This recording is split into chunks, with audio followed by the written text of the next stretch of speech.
out this morning. Happy holidays, Merry Christmas, and all that good stuff. We've got a pretty big slate of information to cover this morning, so we'll go ahead and get into it. First order of business, public comment. Anyone got anything they'd like to share with the board this morning? Gwen, you're taking us. You gonna be quiet this morning, or you got something to say? Okay. Well, we're happy you're here. Thank you. All right. You've got in your package, you have the minutes from the last meeting. Any corrections or additions? Make a motion that we approve them. Second. Motion and second to approve. All in favor say aye. Aye. Opposed? Minutes stand as approved.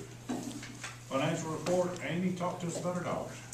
Okay, you have the financial statements for the month of November and the period ended in November. Just a couple of things to point out. Number one, you'll notice the new CD at Commercial Bank. We did move $1 million there, and so that's reflected on your financial statements. Also, on the income statement, you'll notice the $34,000 in government reimbursement. That's the city and the county payments for the cost of the recycling to get that up and going. Net income for the month of November's just under $98,000. Year to date, that's just over $53,000, but of course that includes capital expenditures of $300 and almost $81,000. So total net income, excluding those capital expenditures, would be just over $434,000. Maybe I noticed checks, I don't know where it is here, but we wrote checks to Westport or West Rock? Yeah. Yes, Westport. that's the recycling. So we're at a point that we're paying them to take it. We've actually been there since June. Okay. Is that,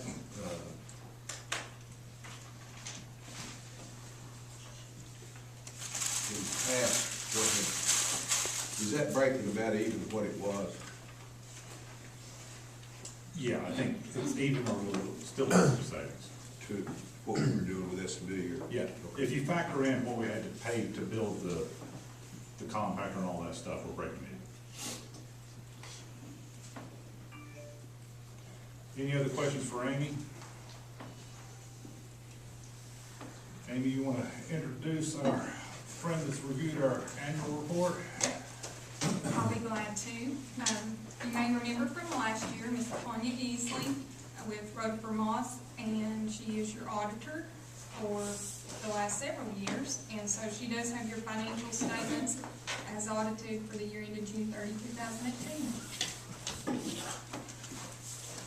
I want to start out by saying that Dan and Stephanie do a great job at the landfill, and Amy with Perky Carter Compton does a great job.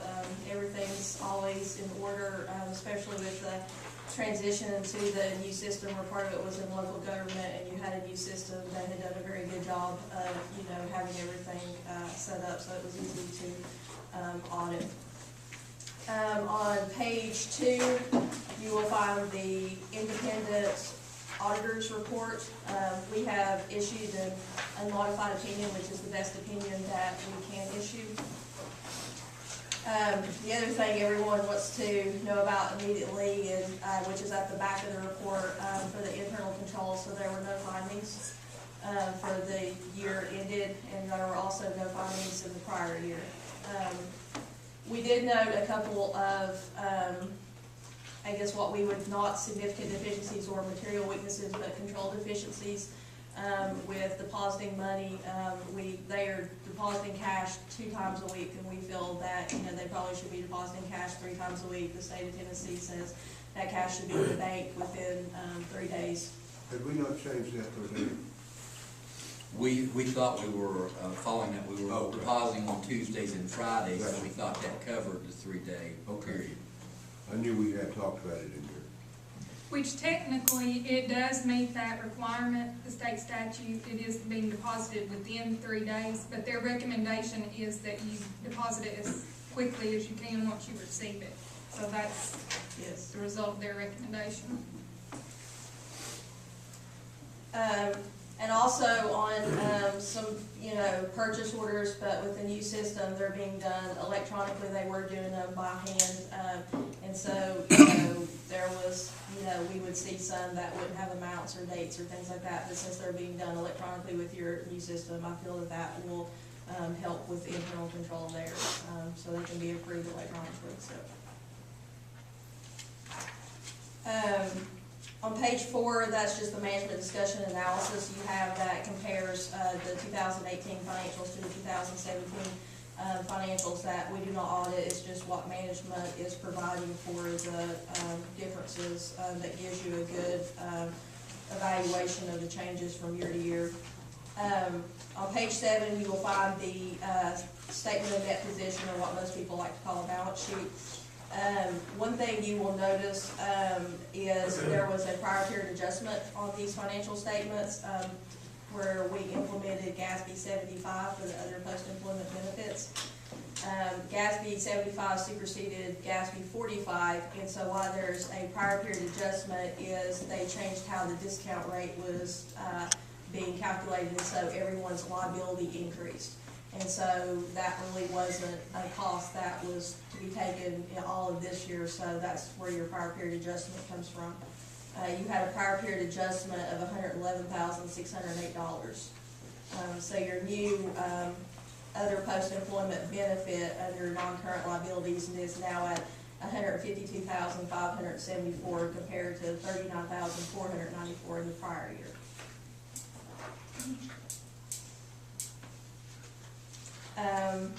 If you look at page 8, you will see your statement of revenues, expenses, and changes in net position. You all had net income for the year of $321,501, which is very good, and that's also including your non-cash expenditures of your post-closure care cost of $444,000 and your depreciation expense of $269,000. On page 9, you will see the statement of cash flows. You had a net increase in cash and cash equivalents of $26,842. And then page 10 starts the notes. You will notice on page 11, discussing the new accounting pronouncement for GASB 75 that was implemented during this year. And also, you'll notice that at the back of the notes, there are more notes now for the other post-employment benefits because GASB has mirrored the OPEB with the TCRS. So you basically see the same notes for your pension plan and your OPEB plan now. And you all do have an actuary report performed for both TCRS and OPEB, and so that's where all those numbers do come from.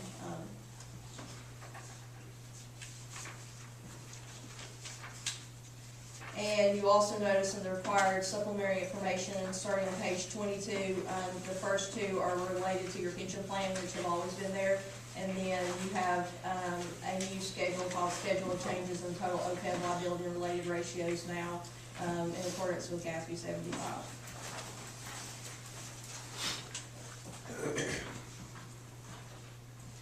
Are there any questions?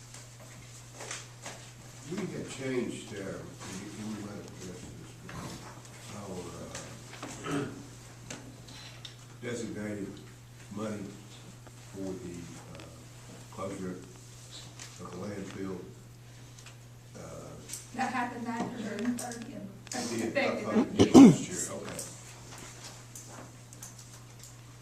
So I guess, Doug, really the question is, if we're setting that aside for future capital needs, how will that be reflected in the report next year? Is that a separate fund, or is that going to be? Can't be a separate fund, I think we figured out, didn't we, but it will, that we can separate it, but it still has to be included as one, is that correct?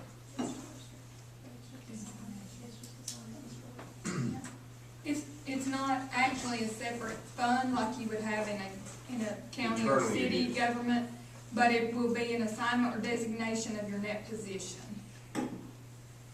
So there'll be a Like line clear for assigned or restricted or? Not restricted, because Assigned. restricted is only from an outside source, but assigned or designated by the board.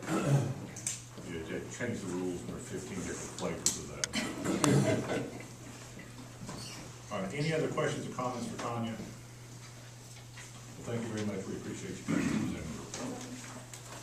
Amy, I assume that's got us covered on financial, got anything else you want to mention? I don't believe so.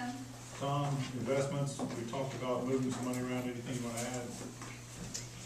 We've got about $833,000 in the combined two accounts in the bank. And today, we have a CD that matures in the brokerage account, that's with Wells Fargo for $150,000. So when that comes in, we're gonna look at moving some money, probably about $400,000 to the LGIP account. So What's that rate? 2.18. There's some CDs around that are a little higher than that, I noticed. Put this up for a year. What did we put this up here, 3 something? It's 2.75. The new one at commercial, Yeah. yeah, I think that's right, and. We're full with them. Well, we're in the middle. We did that on a plan where they spread it out for insurance Okay, purposes. So they're advertised at 3% plus, aren't they? Should we do it there at the point? Well, unfortunately, that rate, you know, hit right after we opened that CD. And it's my understanding that that's on new money, so I don't know that we could qualify for that higher rate with an Hang additional on a CD. minute. The new money, the $400,000 is what I'm talking about, not the existing. Right, but what I'm saying is my understanding with commercial bank is the rate advertised has to be like a new customer. Okay. We can verify that, but. we'll check on that, look at the options, but There are some other things. All right, any other questions or comments on financial matters? Dan, tell us what you got today. First off is our TDEC inspection for December. It went very well. No comments or any problems noted in the inspection. So very pleased with that considering the weather we've had. Y'all have any questions regarding the inspection? Next up on my list is we're planning on extending our hours the 26th, 27th, and 28th following Christmas till 5. We're gonna cut it off at 5:15. That way we get out of there at 5:30 to accommodate the city and the county collection. And we'll probably do the same following New Year's Day, stay open 1 or 2 days till 5:15 to accommodate the catch up for that, unless there's a problem with that. Yeah, we'll be running heavy on 26 for sure. Next on my Don't list, close that Monday, Tuesday. what's that? Monday, Tuesday. We're operating till noon on Christmas Eve, I was talking about that, why? and we're operating full day on New Year's.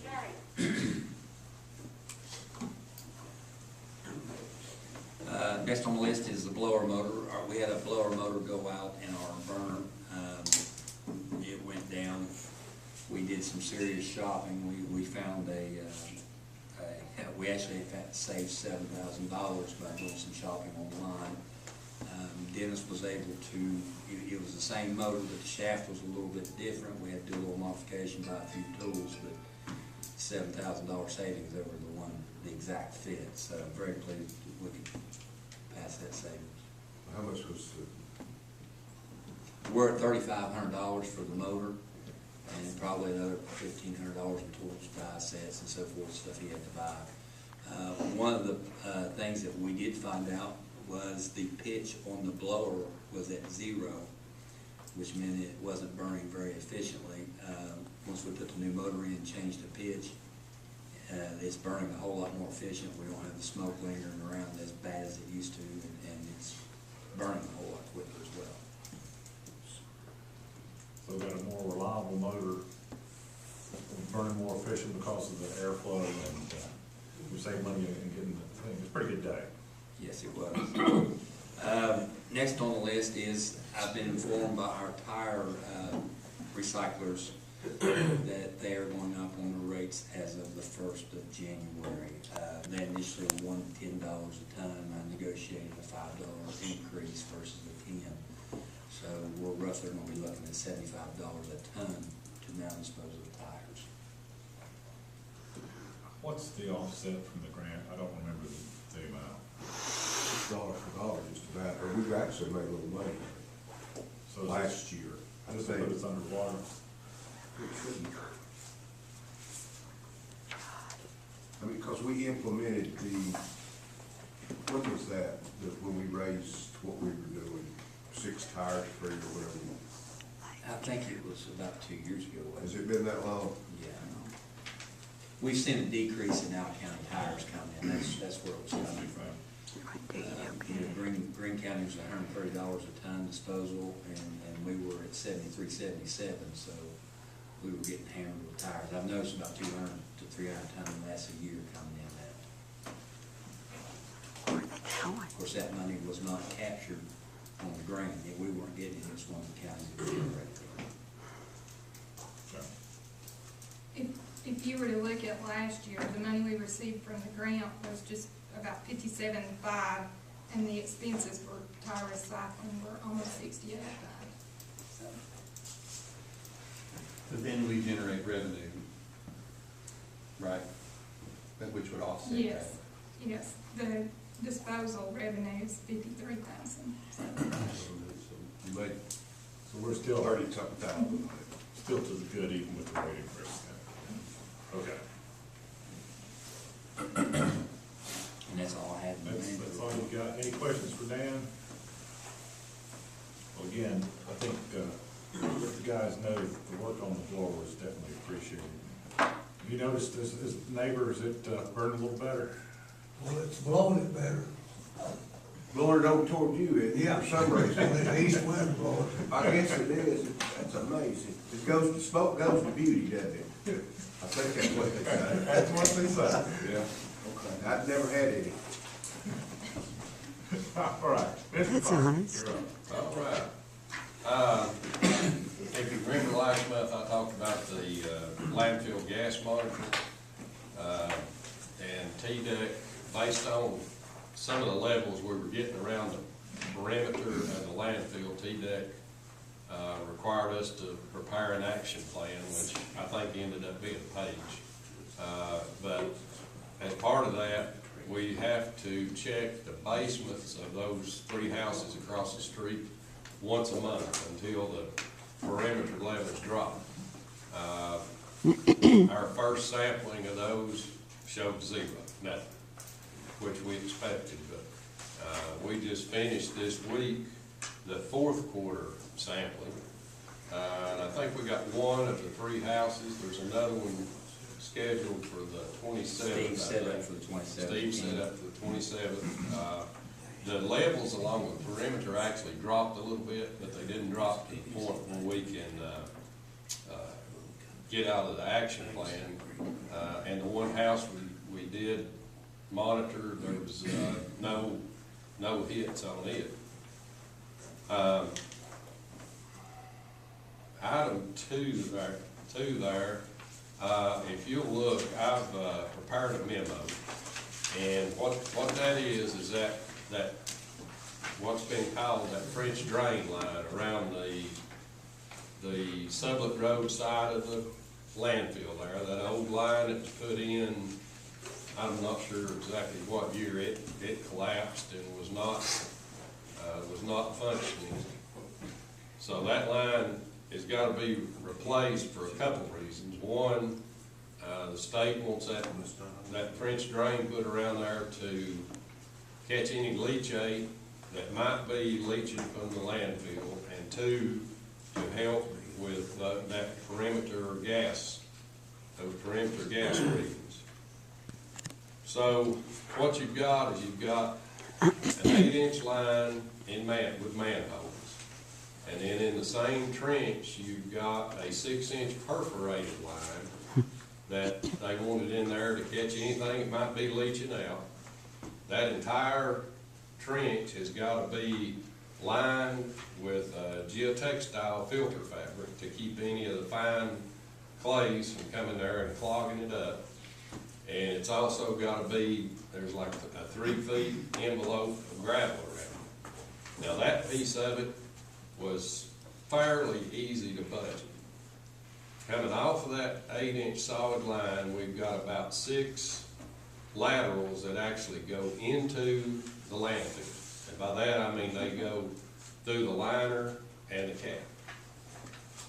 Those lines go in there to relieve the leachate that is coming up in the bottom of that landfill, and Dan's constantly having to fix pops over there, or leachate leaks. The state wanted that addressed when we put this line in. So you've got a line going in there, and once you go through that cap or the liner, they required 100% bentonite clay backfill, which if you know what bentonite is, it swells when it gets wet. And then there's also gas vents on each one of those connections. As far as budgeting,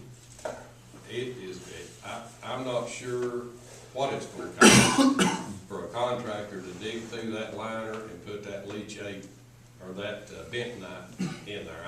I can't find any references anywhere as to what that's gonna cost. So my best guess on that entire project is $400,000.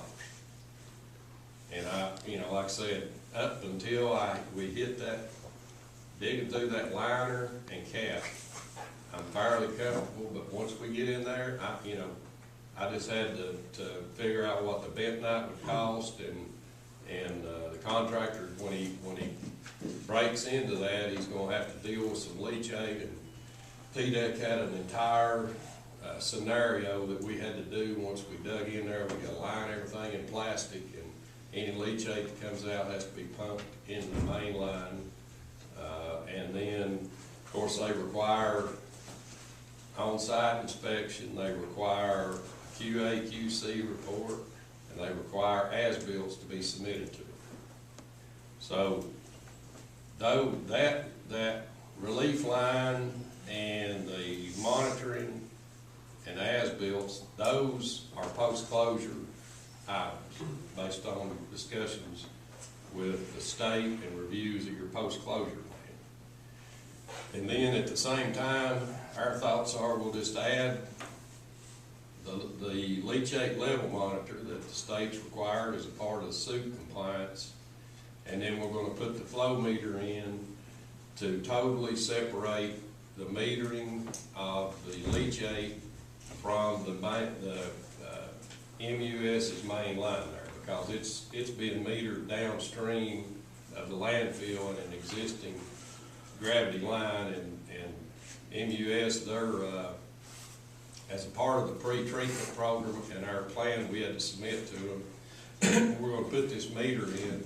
They can hook their sampler right to it, and then they can tell that sampler, I want to sample every so many gallons, every so many minutes, every so many hours, however they want to do it. And it also records the flow rates. And again, that's part of your industrial pre-treatment requirements from MUS. So my thoughts are, and of course, it's up to you guys, but I would think if we bid this right after the first of the year, we'll get probably better prices than we will anytime, because a lot of contractors will be looking for something to get started on around the 1st of March or something. So if there's any questions on that, I know it's a pretty big hit, but it's just something that you really. 400, if you don't have any idea, why did you say 800,000 or 120,000? Well, I did put some numbers together, and I figured all the the pieces and parts they were gonna have to buy, and make some estimates on labor. But I mean, I could have put $500,000 or $600,000 in there. I added a fair amount of contingency to it, so it's just, I hate to put it this way, but it kind of is what it is. Once we hit that landfill sale, at that point, and a lot of it depends on what they find when they get in there. And we're hoping that the old drawings and old as-bills are accurate enough to where the budgets that we put together are good. Competitive bidding will tell you what it costs. Yeah. Thank you, And one thing, before I forget, we're gonna have a pre-bid meeting on the site. And we're gonna make it, if the contractor doesn't come to that pre-bid meeting, we're not gonna allow him to bid on it, because we're gonna go over in detail. We're gonna stake the manholes, and then we're gonna stake the penetration locations and go over in detail what we've gotta do. Because we don't want somebody bidding on it not knowing what they're getting into. They gonna bore or open cut? They gotta open cut it, we can't bore in there because we've gotta put a gravel, a pretty good sized gravel, around that perforated pipe and filter fabric and all that stuff has to go inside the cell. And when we go into the cell, instead of sloping the pipe out, we have to slope, or not the pipe, but when we cut in there, we're gonna be sloping in this way, and the pipe's gonna be sloping out that way, because TDEC doesn't want us to, to create a place where the water would run out. They want it to slope back into the cell. Roughly how many feet to get into the cell? We're not going in there very far. We're going maybe 6 or 8 feet. What we're trying to do is just catch the leachate mainly where it's popping, and then we feel like that'll drain down, and you won't have any issues with it down the road. Plus, the gas. We know there's gas there because that's what's pushing the leachate.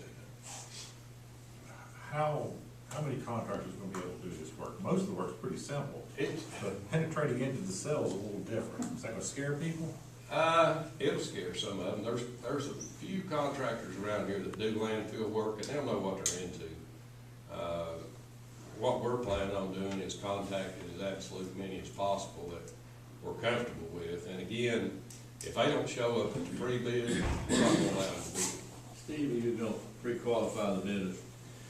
We can do that Why do you need to? if, Some- we can go ahead I mean, and, they're coming to the pre-bid, so they're gonna know what it is. Pre-qualified bids raises the price. well, a lot of times too, if You you do pre-qualify, the question is, how many submittals are we gonna get? When you Now, pre, what we'll do, Bob, or my thoughts are, is we'll, you've always got the opportunity to They know. say no, and, and we'll require a fair amount of documentation with the bid to convince us that they can do this job. well, I'll tell you what the difference is. Look at the difference between the water system and the sewer system, and you'll find out what pre-qualifying does. Yeah. I mean, I have no problem, I don't care. like next week, we can send out a request for pre-qualification. You know the contractor, and we don't. Yeah. So I look, that decision should be left up to you. I think, I'm at the point now where I don't think it's a contractor, I think it's a superintendent. Same. That's what well, Right. it is, but it ain't. And that's what we're seeing. We've actually had a couple of jobs. Superintendent's then. Well, that's part of the submittal problem. They're gonna have to submit all that stuff with their bid. Okay, you might get it, you might find out about that. Yeah. I know Bladelocks has done a bunch of landfill work, and there's a couple more around that's done a bunch of landfill work, and they know what's gotta be done. Well, you know, we should explain about pre-qualification. What happens, occasionally, when you don't, you get a contractor that can't handle the job, Yeah, and everybody loses money. You don't win money on that. we've kinda got a list of the ones we don't want. Is there is this something that you would bond?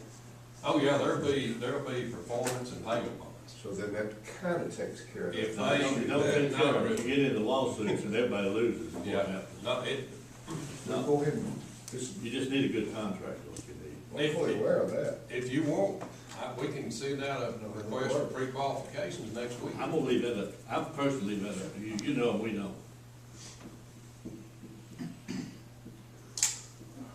Well, Steve, what's your schedule? If you get a green light, how quick can you get this on the street?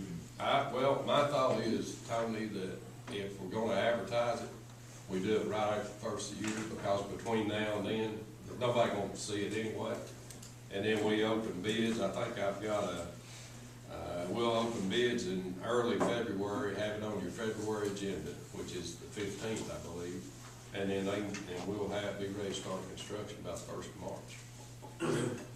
Well, until we get that back, we don't know what we're dealing with. That's- is there any engineering, I mean, I know there's some engineering costs, but how much will it be toward that? Well, we're finished with the plans and specs. That's done. That's done. So you will be on site or whatever? We'll have construction monitoring. Yeah.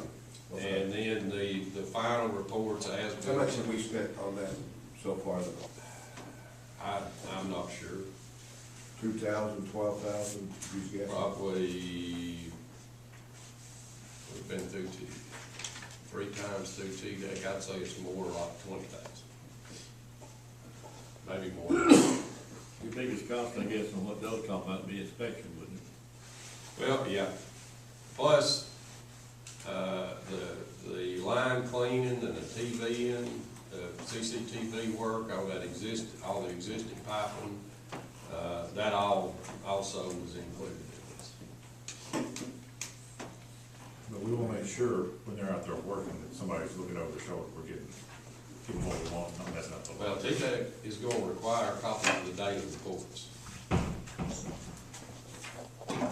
Has anybody, another landfill say in East Tennessee had this issue? Man, I don't know if anybody's done this now. You guys put this line in, Dan, do you remember when it went in the 90s or? But they used the wrong pipe, they didn't bed it right. I mean, it was somebody that was trying to help you do something that was probably a little bit over the head. Cause that pipe's totally collapsed almost every foot of it. Yeah, it's just corrugated plastic pipe, it's not even HDPE pipe, you can stand on collapse. Yeah, 10 inch or 12 inch. that's whatever. kinda, you get what you pay for as far as pipe goes. And it's not bedded in rock, it wasn't bedded in rock, wasn't wrapped in fabric, it just did too many. Yeah, it was something that you might put in your backyard and it might work, it might not. But at that point, the lining was in its infancy, so maybe they did it right. Well, that's what I said, they were trying to do something that would work. The big mistake was, there's no stone around it. And if you put a French drain in, you gotta have stone. That's what keeps your pipe from collapsing. And that, yeah, if you've got a good bed in stone, and it's not that deep, so it's just, if the stone had been put in there right, it probably wouldn't have collapsed, but it would have probably been clogged by now. It was still drained, it wouldn't have been fully functional, but Yeah, it was still yeah. drained. Well, does anybody have heartburn with letting Steve go forward and get us some hard numbers that we can make some decisions on? Get it done. We could have a special meeting if we had to. Yeah, just go ahead. So, let's see. Item 4, we submitted the second biannual groundwater monitoring report to TDEC. Hadn't got any response back or comments from them on that. Item 5 is that damaged well casing that we talked about last month. Excuse me. And I got 2 quotes. They're included in your, included in the package I gave you. One's from Geos and one's from Foundation Systems. Geos, what their plan is to dig down around that casing that's sticking up, pour a concrete pad around it, and put basically a concrete lid over it, and also put a locking cap on that. It puts it down around ground level, but we can still sample it. Foundation Systems wanted to cut that casing off and then, for lack of a better term, glue an extension onto it and put the locking cap on top of it. I'm not real comfortable with that because some of that stuff from that glue may get down in your well and cause you some issues from the sampling point. Not to mention that Geos is a fair amount less expensive. The only thing that's not included in the Geos quote is Dan would put a couple bollards around that well to protect it. So my recommendation is you go with Geos and let them get that repaired. We told the state it would be repaired before the next groundwater monitoring, which is, it'll be in the first half of the year, so.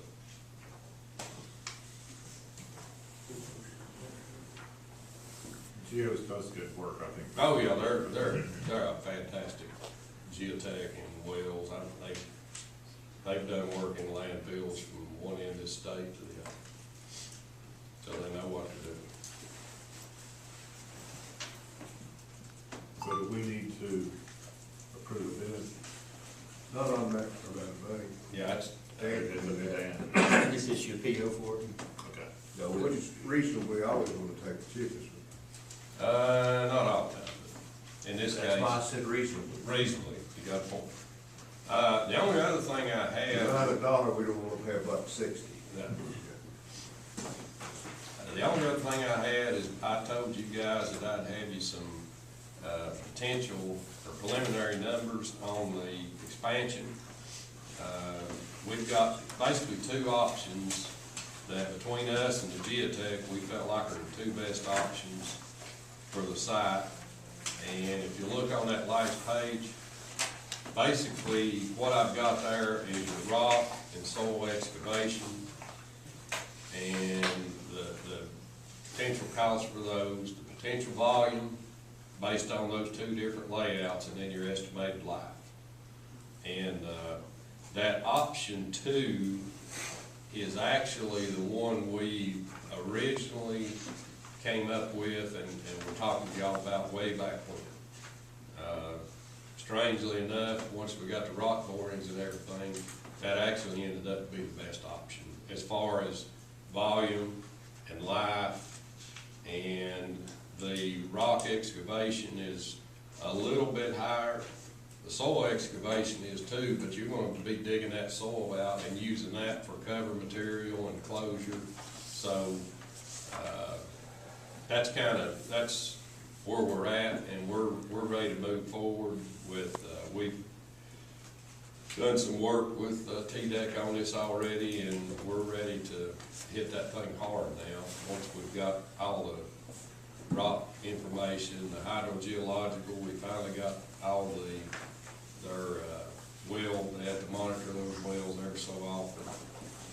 And again, I based the volumes on 800 pounds per cubic yard, which is a conservative number.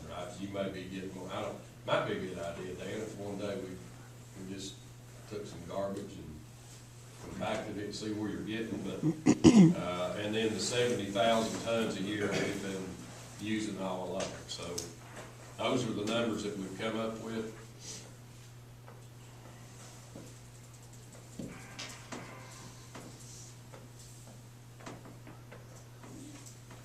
Of course, we can reduce the number of soil excavation by using it as a borrow area to cover it. Yeah, you're gonna be pulling the soil from one side and using it on the other, on the other side too. So that's why I said that number's a little confusing, because it's not like you're just gonna go out and dig a big hole and haul it there off. You're gonna be using it, moving it back and forth. Let me ask you another question, Steve. How did that soil test? Would we be able to use any of that for our closure? Some of it was pretty good, some of it wasn't. It just depends, and I can show you the boring data. A lot of that soil had been exposed so long that a lot of fines were washed out of it, which means it doesn't compact it. Well, it compacts, but not to the extent that T-Dec requires.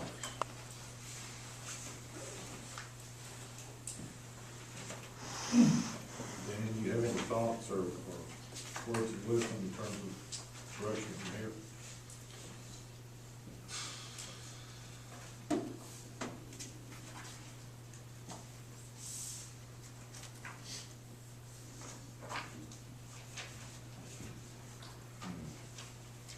That's why I said, I think these numbers are inflated. Like I said, we can reduce those by. If you do the rock excavation yourself, this is contract numbers that I pulled from RS Means on hammering that rock. But if you're gonna do that, you're either gonna rent or buy a track hoe and a hammer. I'd rent it because you know what that does to Rent it or buy somebody else and do them for them to Buy do it. somebody That's else, what you're because basically doing, so you can rent it or buy it yourself, or you're buying one for somebody else that estimates. Because that. We're not buying, our machine's not big enough to run it. Well, and it's gonna wire that machine. I'm just saying, that 320's not the right size. You to need a dig that big, rock. you need a big Hole, well, we didn't pay $1.5 million for the hammer. Well, the other option is we still have that old 300 that's pretty well wore out. We could plumb it, and put a hammer on it. It lasts about a week. We just married. What's the next step? Well, we're moving on with the design well, we've already got a fair amount of it done, the pumps and a lot of the down in the cell stuff, and we've got to get the phasing and, all. Where's Joey on the RFP? Talking, but not a whole lot on paper. I think we need to wait till we see what happens there before we proceed with this, if that's what we choose to do. That's Because it wouldn't make any sense to do this and then turn around and whatever you guys want to do, it's just up to you. maybe we can put a, Yeah, if you can give me a month, I can come back to the board, if that makes sense. Yeah, that works. that's not gonna hurt. I mean, you know, No, we it's got not. 5 years out there now, it's not, that's in, or 6 or whatever it is. Not gonna hurt. Yeah. Okay. All right, we'll come back with a report or a draft or something next month. And then other than that, the bottom line there, I hope y'all have a great Christmas and Happy New Year. Steve, I wanna add something to that, I know it's not on the agenda, but, I know we're looking at putting a closure out for bid in the spring. Yep. And probably need to go ahead and figure out what we need to do as far as using the city's property up there for that, Yep. to clay. What do we need to do there, Tony? Which property you talking And about? over by the, It's above the Mini bus airport. plane area, but it's where the airport is. You gonna get in line for my dirt? but I, It'd be cheaper to get it closer. That's a huge haul. we tested Well, that. that's the best stuff in the county, that's why it's. That's the reason I'm It'll be very. a lot easier. How much we need? I'll have to look, Tony. Yeah, give me an estimate, let me see. In some of this area that we're looking to expand into, we might be able to get some of Yeah, it we- there, I but. thought we had that 50 acres we was gonna be able, you tested that? It's been tested, I don't remember. I mean, I don't see the report, but If I remember right, well, what's on the city property is fantastic. well, Everything else is downhill from there, but I'll have to look back at that geotech stuff. No, I don't remember, I'll make a note to look back. It's a heck of a lot closer haul with Tony will let us have Yeah. his dirt. It's just, I gotta. What's a whole lot closer haul to get that next door? On the 50, Yeah. There's no way to get to it. how you gonna get to it? Gotta go around. Then Yeah, I we need caught- to sell it. Pardon? Then we need to sell it. If it's useless, No, I don't agree. well, why do we, I mean, that's what I don't understand. We can't use it, why do we have it? We can use it, but For it, what? we can get this dirt, but you gotta drive around, cause it's not contiguous to our property. I understand that, but it's gotta be cheap, closer than the airport. Not the airport. No, We're I'm talking not the wrong. RC plane, the RC airport. Across the road. I'm sorry. I was at the wrong airport too. No kidding, because they got a big pile of dirt at the airport. Yeah, they actually had a haul road from that area where they painted it. We got an airport next door. Yeah, that's an error. That's an old RC. You ever shoot those down? You got that missile thing. All right, so we'll compare some notes and see what we can do. All right. Be careful about water contractors. That's right. I knew one. That's a dirty white wall, but. Okay, Dan, talk to us about email. We've been having email issues for a little over 2 months right now. We are currently setting, everything's set on the charter site. They're hosting in the whole 9 yards. We've actually had a website in very raw form ready to launch for over a year and have not been able to launch it through charter. Sometime back in the summer, Charter done away with Microsoft Exchange. And so we are having emails not being sent, laying in the outbox forever, being delayed up to 2 months before they hit our mailbox. Some of them not even being delivered. I think we've sent some to Amy at 9 in the morning. She gets them late afternoon or the following day. So we've done some investigation on what we can do and some domains and domain names. Of course, we can't use Hamlin County Solid Waste because we're currently set up with charter on that. One of them that we have came up with is hcmsw.org. .gov or .com, those are not available. And basically, we'd like your permission to go ahead and move forward with that. And if we need to change, or even, I'm even open to suggestions on what domain name we need to use. But I know when we go to fill out the paperwork at these TDEC things, and you got a domain name about that long, and you've only got about that much space to put it. So just make it simpler to put it out there. And then we would link this to the city and the county site to where they could access it, so. We gotta do something to have reliable service. I've noticed it's been sort of flaky, so. It's either, you're kind of flaky, I don't know which one. Well, I saw the email you sent Steph, that she sent it to everybody at the same time, and you didn't get yours, and she had sent you again, so. Dan and I, we always call each other or text and say, did you get that email I just sent? Because it's, you never know. So we need a good service. I'm not hung up on .org. Once I put it in once, I'm done. I just click on it. You've got a problem with trying to find a service that works? You got a price, or you know where you're gonna get it? I've talked to Don, and he's came up with some pricing for us. I think, I think the domain's name's $100 for 3 years, something like that. And then we'll have to find a hosting site, and that's what we're trying to figure out, you know, and possibly a web design, or a web page designer. Or and we're in the beginning stages. Right now, we just need to get email going again and flowing normal. We can pick a hosting site for the website and design later on. Gotta work. Unless they may object, they get it done. All right, anything else we hadn't talked about ought to come to the floor? Do we need any board action on the audit? We need to accept the Yeah, report. give us some months, let us look through it, just to make sure.